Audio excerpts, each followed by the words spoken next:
Chaos is erupting across the U.S. as President Donald Trump forges ahead with his military-style raids on immigrants. What started as peaceful anti-ICE protests in Los Angeles has now cascaded into nationwide demonstrations, strict curfews, mass arrests, and crackdowns. Here's more.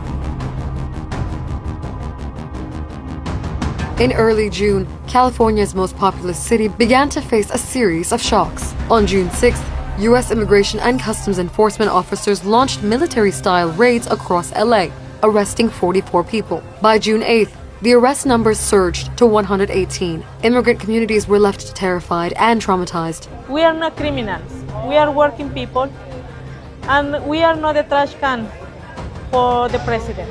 Thousands of Angelenos flooded the streets in protest.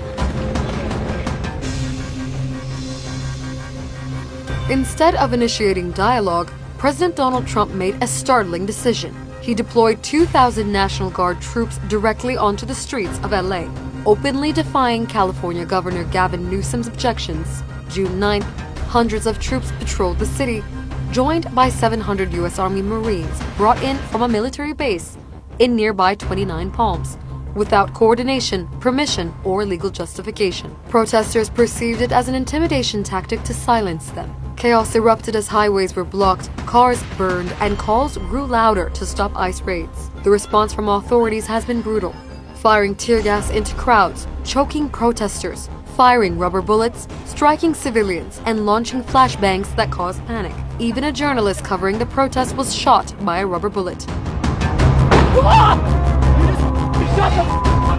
California's leaders swiftly condemned Trump's actions as illegal and undemocratic, yet the president remains unapologetic.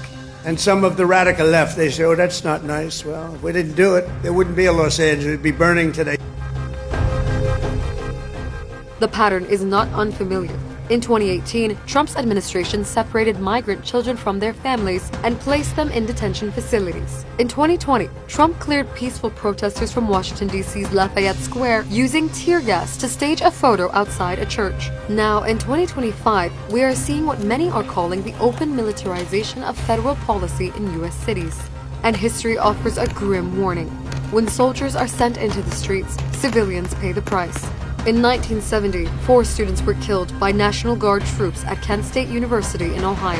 In 1992, over 60 people died during military-backed responses to the Rodney King riots. In 2020, at least 25 protesters were killed during demonstrations following the murder of George Floyd after federal forces were deployed. No KKK, no fascist USA! No KKK, no fascist USA! By the afternoon of June 9th, protests against ICE flared across the country, from San Francisco and Sacramento to Houston, Chicago, Boston, Philadelphia, and Atlanta.